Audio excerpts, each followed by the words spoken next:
You're not writing to be the most well-liked. You're not writing to be the richest. You're not writing to be the most popular. You're on this planet for so long, and if it makes you happy and it gives you some meaning in your life, you have to do it.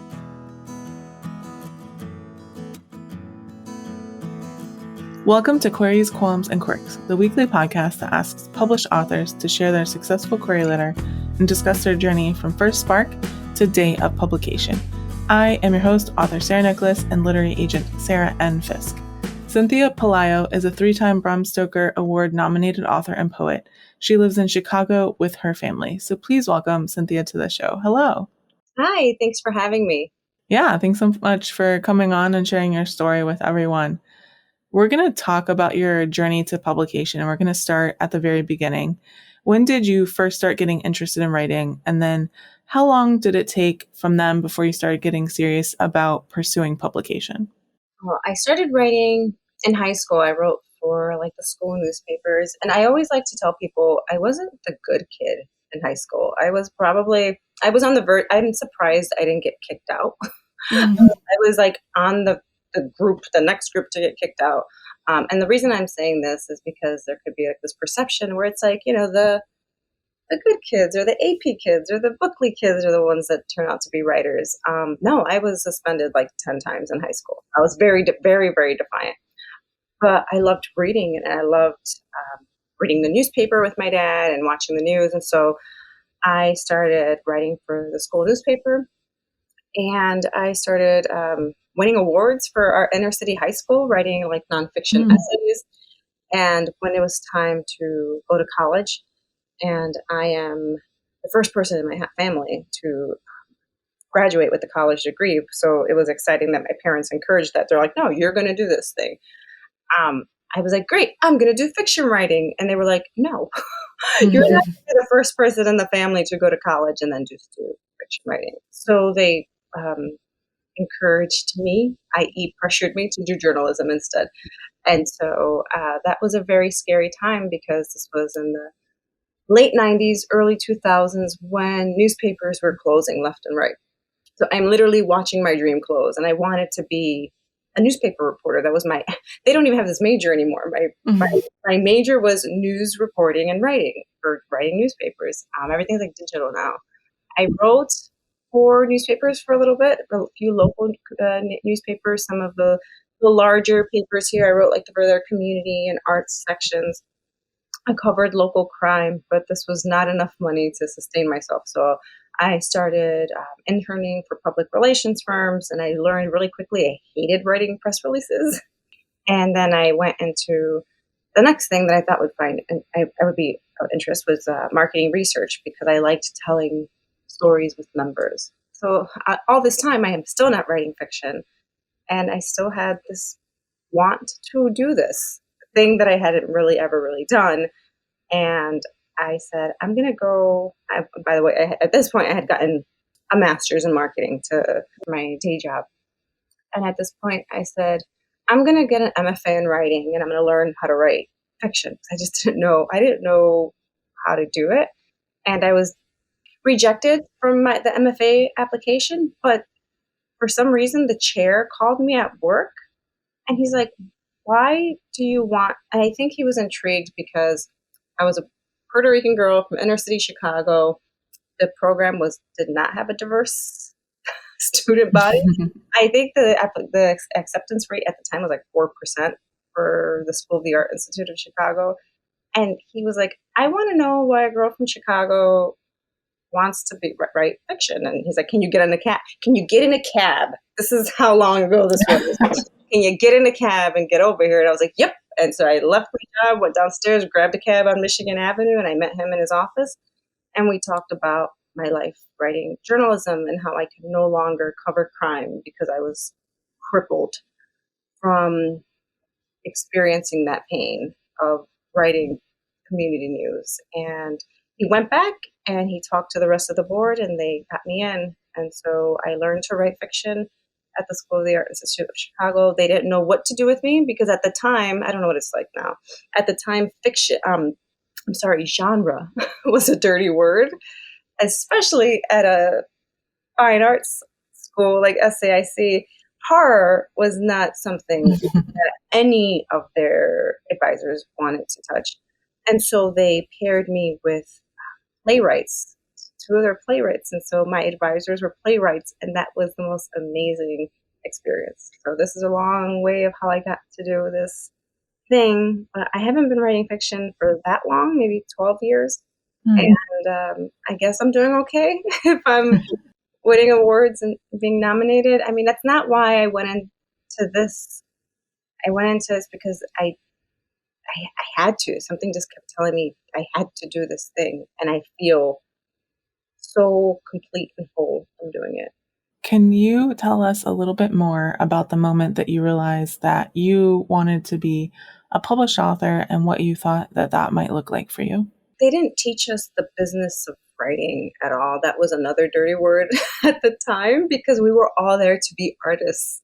Mm-hmm. But it was, I don't know what it's like now. I don't know what the world is. But I feel like I'm kind of hidden away from so many things. But I knew I wanted to write, and I didn't know how to do that at all. Like, how do I get this book that I've written into people's hands? And so I would just start Googling. I remember I went to like Printers Row, the book fair in Chicago, and there were publishers there, and I like so dumb. Like I was like, how do I get to this point? And that's actually how my first novel was published. It's a small indie press published my first two YA horror novels because I met them at Printers Row, and he asked me to send them the manuscripts, and so they published them. But that is probably doesn't happen that way anymore either. But then I even knew then, I'm like, hey, this is a smaller press. What does this mean? I wasn't really on social media much. And I knew that this whole social media world existed, but I was an artist and I'm not going to be on social. I was that kid. I became that weird art kid that didn't want to do this social media thing. And so I just didn't know. I did a lot of just like literally just going to art shows and talking to people and going to readings and asking people how they got their books. A lot of it was really indie. And I didn't think that a big five press. I think a lot of this was self-defeating for me. I think I thought that I could never get in a big five press. I thought, and I still think that sometimes. I still think, and I'm not a big five author, and I keep thinking that though those places aren't for people like me. And this is something that I need to personally work through. And so I always assumed once I figured out the mechanics of it that I would be an indie author and I would be the best indie author that I could be, and I would challenge conventions and challenge forms. I did do querying actually. I should note this in 2012 when I was querying that book, that indie book, and that was a complete disaster. I didn't even know how to write a query letter, so every single agent told me no, which is no surprise because when I went back and looked at those letters, I was embarrassed for myself. And I really didn't get serious and understood the mechanics of how to write a query letter until I went, and I wish I knew the name. I went to a writer conference in Minnesota back in like maybe like 2012, 2011 or something. And they had like sessions on how to write a query letter. But I had gone to StokerCon. It wasn't called StokerCon back in 2011. I had gone to that, and I did one of those quick pitch sessions with agents. And no one wanted my book because I didn't know what to say. But I went to this great little writers conference in Minneapolis, and forgot the name of the agent, but she broke it down. And I felt like I wish I had known at that point. I wish I had known what she told us when I was a student, because I felt like everything clicked together. And it sounds so dumb. I feel like I sound like an idiot saying this right now because like, how did you not know any of this, Cynthia? But it's like, you have to remember this was like, when was I getting my MFA? Like in 2008, I wasn't on social media. I was away from all of this. I'm really involved in social media now, but I didn't understand that I could kind of separate who I personally am from my online persona. And that's something that I think is very important for writers. And that's a whole different conversation. But I learned a lot and I made a lot of mistakes.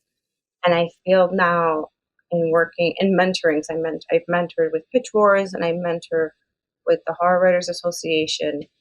I feel like a lot of people come really well versed in how the industry should work, and that's amazing. And I wish I knew all of that. And maybe it's a, in combination with age and just the way the process has changed over the years. So, I mean, I'm 41, if you're 40 plus and you feel like you don't understand what's going on, that's okay. I didn't understand what was going on before either. I hear a lot of people who went through MFAs wishing that their MFA had covered the business side of publishing more. And I do feel like a couple more are kind of like catching on and adding a class or two about the industry, but I've definitely heard of a lot that don't. So you actually answered the next question already, so we're going to skip that. It was how did you learn about querying and how to write a query and everything? Then what happened? Can you break down for us your journey of getting an agent and signing a book deal? The two indie books, those were published by, again, a super indie press. This was in 2012. That press closed. So after 2016, I was like floating around and lost in space again. It was a writer, Kat Scully. Do you know Kat Scully? She's an illustrator and a writer. She was the one who told me about, she's like, have you heard of this thing called Pitch Wars? And I was like, what? She's like, I've been a mentor for 2 years. Where have you been? See, I was like in another world. And so she described to me what she was doing. And she's like, there's different Twitter and online pitch parties. And I was like, I have no idea what you're talking about. She's like, you go on Twitter and then you write a tweet about the synopsis of your book, and people will, if they like it, agents, they will hit like. It's just like, really? Like that sounds amazing. Well, I went back and I found my very first tweets were in about 2017, and they were a disaster. And if you know Clarabelle or Ortega, she's a superstar right now. So, but and she's always been a superstar. But before, she would help like newbie writers craft a lot of writers used to tweet out like, hey, if you need help with your pitch query, my DMs are open. And I remember reaching out to Clarabelle and I said, here is my query. And she's like, oh no, honey, like, this is not what you do at all. And so she went like line by line and like even like I feel like she color coded line by line of what I was doing wrong and then described to me what I should do.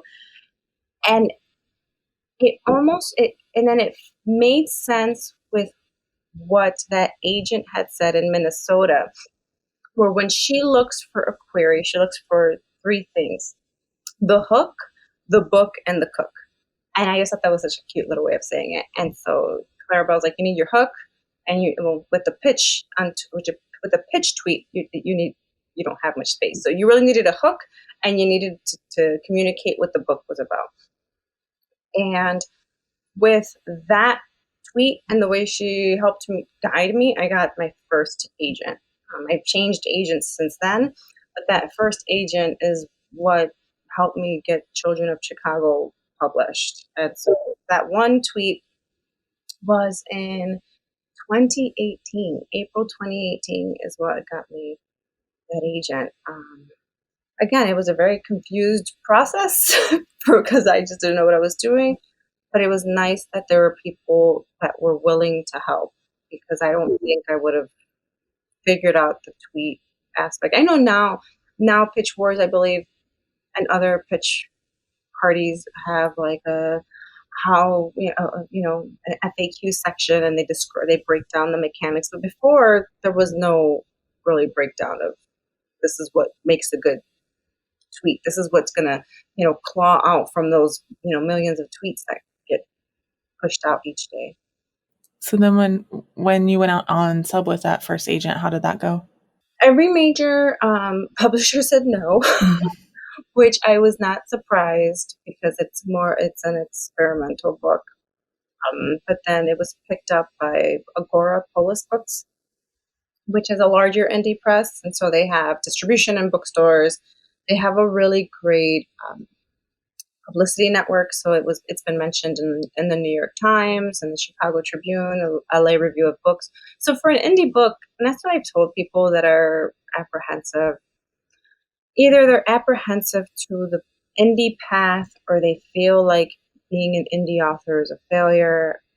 I have to tell them, there are indie authors that have done phenomenally well.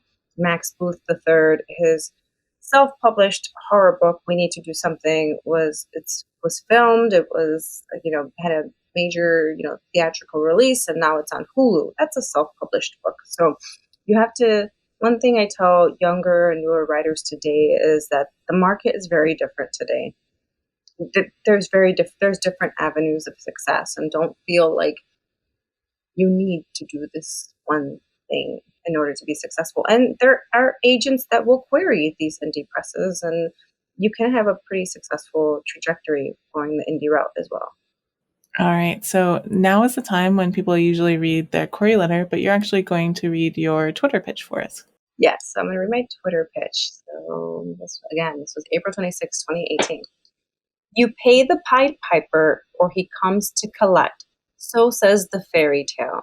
When Detective Medina sees his calling card at a murder scene, she knows he's returned. Can she stop the Pied Piper before he collects her life and solve her sister's unsolved murder in the process?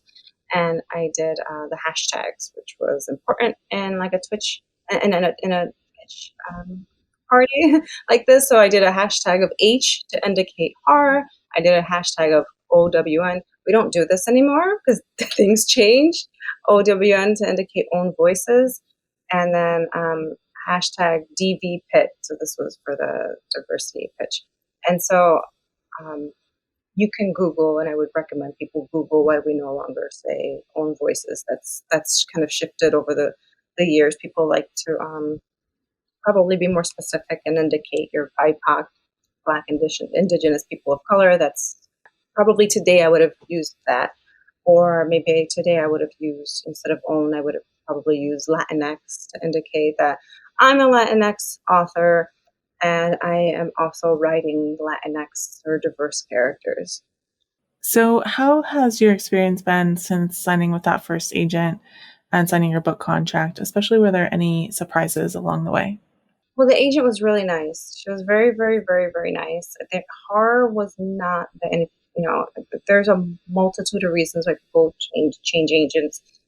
Horror wasn't part of their, at that time, they didn't have a lot of horror in their catalog, but they signed me on. They liked the book, and I was like, well, let's do it. So I did have another agent who was also a lawyer review the contract just to make sure everything was good because I didn't know anything going into this. I learned about their commission based. I learned about film rights. I learned, I learned the submission process with them was very transparent, and that was nice to see. I know it's different for many different firms, and I was able to have like an Excel spreadsheet and see. She would update it, and we kind of shared it, and she would put in comments. She asked me, do you want to see what they say? And I said, yes. I regretted that. But, it was a learning process. Well, I did go into edits with the agent. The agent recommended, which is really funny, and I probably shouldn't be saying this, but I've already started. So the agent recommended I make these set of sweeping changes throughout the book. And it's funny because then when Polis looked at the book, they're like, the book would be really great if it had this. And I was like, that's what I took a year removing. So if your gut tells you something is the way it needs to be, probably push back a little bit. See if you can push back a little bit with your agent, because the way I had set it up originally, that's the way it wound up being published. There was a lot to learn. They were a smaller agency. I learned about like these big, huge agency firms. I learned about people that go on their own and do agenting. I learned about the massive amount of work that agents have on their plate. And I don't think many people either A, know that, or B, are just like ignorant. They don't want to realize that agents have tons of work on their plate. At that time, I didn't realize the magnitude of reading and just constantly being, responding to emails and reading things and then, negotiate. You're looking for, you're trying to build a list, and then you're also managing your list, and then you're also trying to make deals. It's a lot. So I feel like a lot of people need to understand that it's a business, and not just on their side, but also in terms of publishers. This is a business. People are looking for things that are going to be marketable, that are going to be able to sell, that are going to find an audience. The indie, since I'm a horror writer, I think horror is a very interesting place because we do have such a firm ground in indie, like indie network, as opposed to probably other genres. So, and I do think that the indie market in horror has exploded. We didn't have this presence, definitely not 20 years ago. So that's something that I'm kind of keeping an eye on. What does that mean? Horror historically has ebbs and flows in the market. So it is time for our quick round. I call it author DNA. So it's just classifications we like to put writers in. Are you a pantser or a plotter? pants plotter. Okay. Do you tend to be an overwriter or an underwriter? Underwriter. Do you prefer to write in the morning or at night? Night. When you start with a new project, do you typically start with character or plot or concept or something else first? Concept. Do you prefer coffee or tea? Coffee. When writing, do you prefer silence or sound? Silence. When it comes to the first draft, are you more of a get it down kind of person or a get it right kind of person? Get it right. What tools or software do you use to draft? All of them. Scrivener, Word, Google Docs. Yeah, everything. All right. My phone note, my notes app. Everywhere. It's everywhere. Do you prefer drafting or revising more? Drafting. Sequential order. And final quick round question. Are you an extrovert or an introvert? Introvert. All right. So the show is called Queries, Qualms, and Quirks. So we're going to talk about the second Q now. What were some of the worries that you had on your journey, and were they realized, or did you overcome them, or how did they shake out? I started getting a little panicky that the book would never see, that Children of Chicago would never get published, because we were getting down to the last big publishing house we were expecting them to say no. And so I started thinking that I was probably going to self-publish it if nobody had agreed to it. And then Polis came, and I was like, I had some friends that had been published there, and I was like, okay, it's a good indie press. Let's go for it. So that was, I remember feeling a lot of anxiety there when all those no's were rolling in. Yeah. All right. Now it's time for the third Q. Do you have any writing quirks? Is there anything about your writing process that is kind of different or interesting or unique? You're shaking your head. There's this whole discussion that Virgos are very organized and very just neat and tidy people. I am like a mess. I have like notes everywhere, and there's like 3 stacks of research books in that corner. I think I'm like I don't want to say mess in a bad way. I just feel like this is manic, excitement, and that's probably my biggest quirk. It's like I have all these tabs in Scrivener of all these like research, like rabbit holes that I've gone under. I love to do research for my book, and people who have read Children of Chicago, they either love it because of the historical aspect, or they hate it because they're like, why is she teaching me history? I don't want to read this. But I'm a researcher by day. And so for me, research and history is so fascinating. And so I just throw so much research in there because I'm like, isn't it cool that this used to be there? And people are like, they don't care. People don't care about stuff like that, but I do. And so I think you have to be excited about what you're writing and realize that, like in life, not everybody's going to like you. And like in life, not everybody's going to like your book. And that's okay. But just if you keep that fire and that excitement, it keeps writing so much fun. Awesome. Yeah. When you were in the lowest parts of your journey, what kept you going and why did you stick to it? Well, I don't know. I don't know. I did stop writing for a long time because I did have a very difficult time in my life. I took 4 years off of writing where I had said, I'm never going to do this again. I'm never going to write. This is too stressful. Everybody hates me. Everybody hates my writing. I don't fit in. And that was my feeling. I'm like, I don't fit in. I'm not this whole literati kind of, I don't fit that vibe, that writerly vibe that these people are. I don't know. I always felt like writers were like of this cool social class, and I'm just kind of like this gritty girl. And I'm just like, they don't want me in there because they're gonna think I'm picking their pockets or something. Um, because that's the kind of person I am. I'm kidding. And so I just felt like I didn't fit in. Um, and so I was just like, I can't do this. And I took 4 years off. And it was a friend of mine who reached out, and he was putting an anthology together, and he was like, it's a Puerto Rican anthology. You're Puerto Rican. We need one of your stories. You're a mystery writer. You're a horror writer. I was like, I don't do that. I don't do that anymore. And he's like, well, you're going to give me a story. And I was like, all right, fine.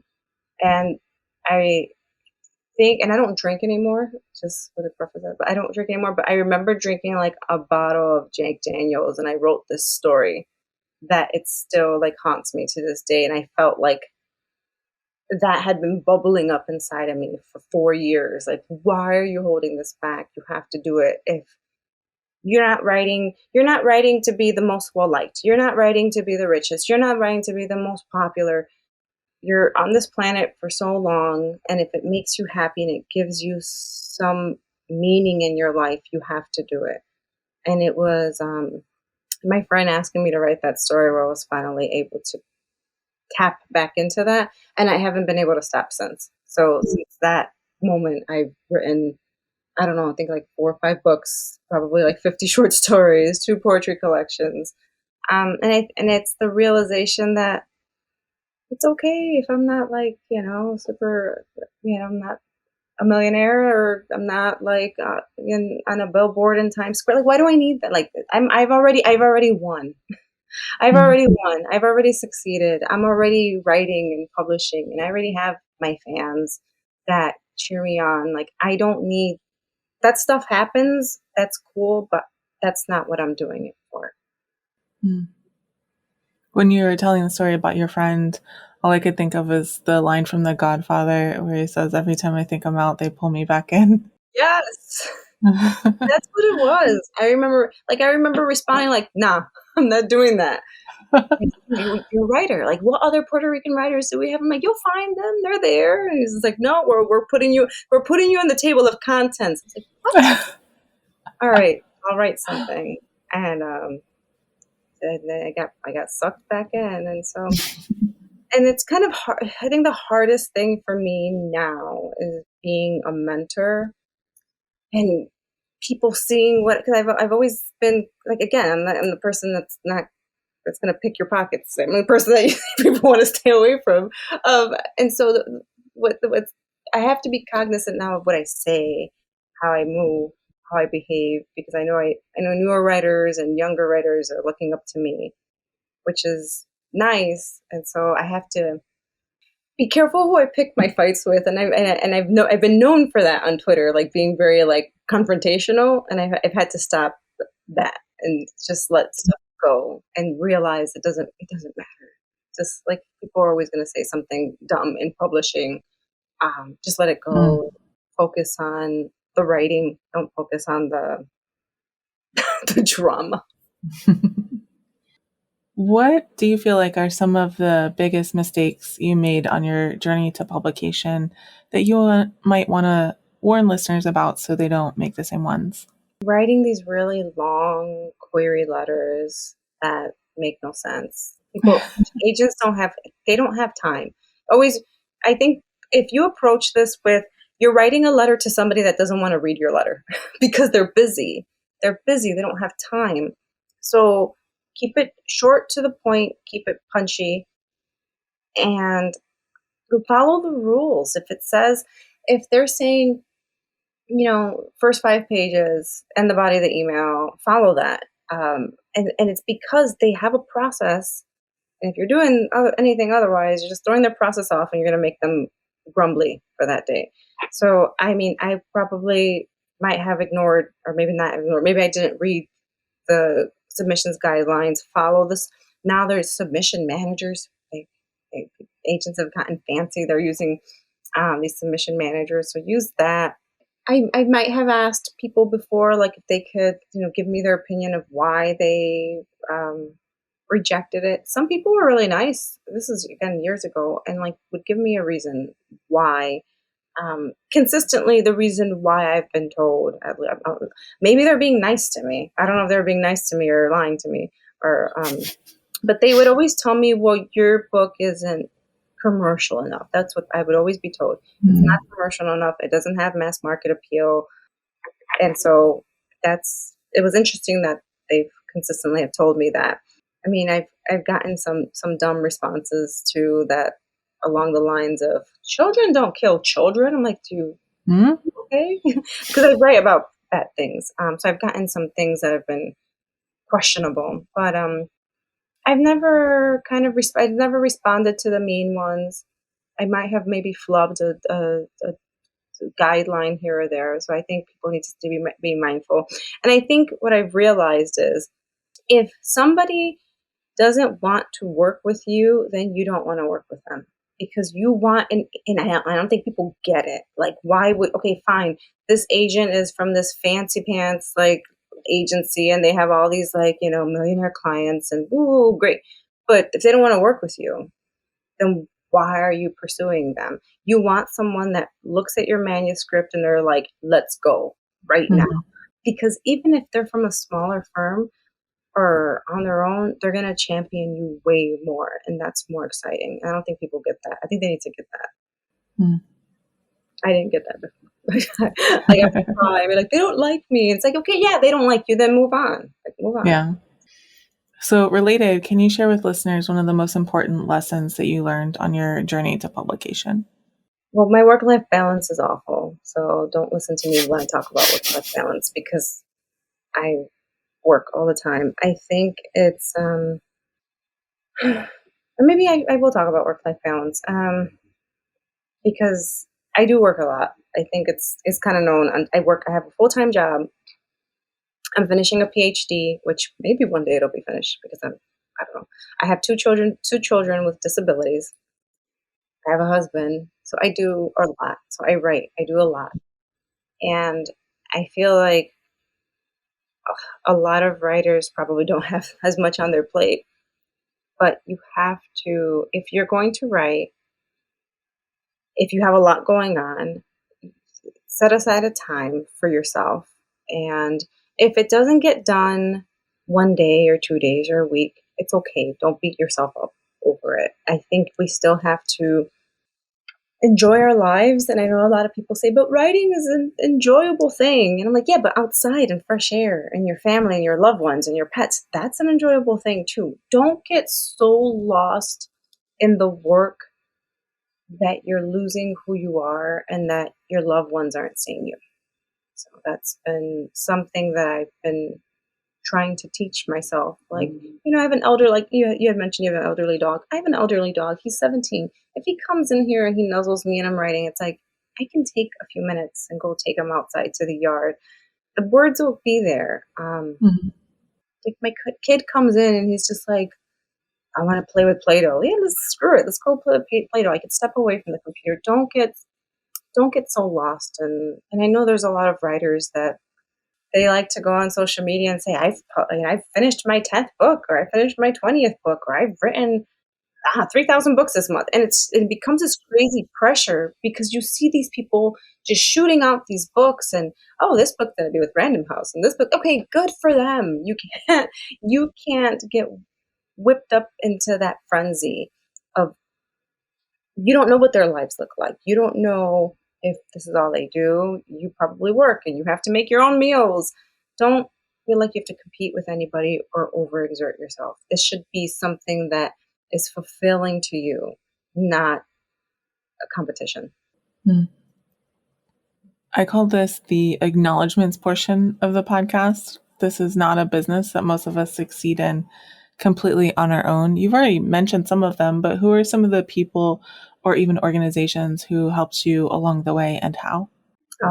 Mystery Writers Association, 100%. When I started writing again, it was the Mystery Writers Association that I felt like helped me pick up the pieces. Lori Raider Day, who was the president when I was there, and she's just an amazing author. Mia Manansala, who was another member of the Mystery Writers Association. Angel Luis Colon, Gabino Iglesias, Brian Keene, Rhonda Garcia Jackson. There's the Horror Writers the entire organization of the Horror Writers Association, I feel like has embraced me as one of their kids, and I mentor for them, I volunteer for them, I will do anything for the HWA. Kat Scully, who I connected with after many years, that's just it's been a joy to connect with her again. Haley Piper, holy hell. Like, I cannot wait to just meet Haley Piper face to face. And I just want to hug her up, just squeeze the hell out of her, because she has been, when I've had some really tough times in the last couple of years, she has just been like this ray of sunshine. Eric LaRocca. So just so many people have been, we've been really, oh gosh, Mother Horror, Sadie Hartman. She's been a complete star in my life. So many people. I wish I could say them all. Of course, and my new agent, who is amazing, Lane. So Lane, who I am so happy to be with Lane. I mean, he's been, we've got Children of Chicago, the film rights in motion. We have a screenwriter lined up, which is very cool to see. So I'm happy I have a champion in him, and so we'll see what we keep doing. Awesome. All right, Cynthia, before you go, can you let us know what we're going to see from you next? Sure. So this year I'll have my new poetry collection. It's called Crime Scene. And I know a lot of people really enjoyed my last true crime poetry collection, which was Into the Forest and All the Way Through. But Crime Scene is a poetry collection told in verse that will be published by Raw Dog Screaming Press. I believe they're aiming for it to come out end of this year. And next year you will see the sequel. It's not really a sequel, but it's the second book in the Chicago saga. So Children of Chicago 2. You know what? I will tell you the title. I haven't told anybody the title, but I'll say the exclusive. Title. So the title is The Shoemaker's Magician. Oh. So this is exclusive. Only if people listen to this will they know what the title is. But I don't know if we were going to wait and do a big drop. Sorry, Polis. But I just think that I've been dying to say the title. The Shoemaker's Magician is the sequel of Children of Chicago. Awesome. And we'll look out for more movie news too. Yes. All right, Cynthia, thank you so much for coming on the show today and sharing your story with everyone. Thank you for having me. This is fun. Yeah. Thank you so much for listening to this episode of Corey's Qualms and Quirks. You can find more information about Cynthia in the show notes. If you've enjoyed the show, I really appreciate if you'd help me find new listeners by leaving a review on Apple Podcasts or Podchaser, telling your friends, or sharing this episode on social media. If you're interested in supporting the show, go to patreon.com/pubtalklive. And if you're a published author interested in being a guest on the show, please click on the home base link in the description or go to sarahnicolas.com and click on the podcast logo in the sidebar. That's Sarah with an H and Nicolas with no H. Thank you so much for listening, and we'll see you next time.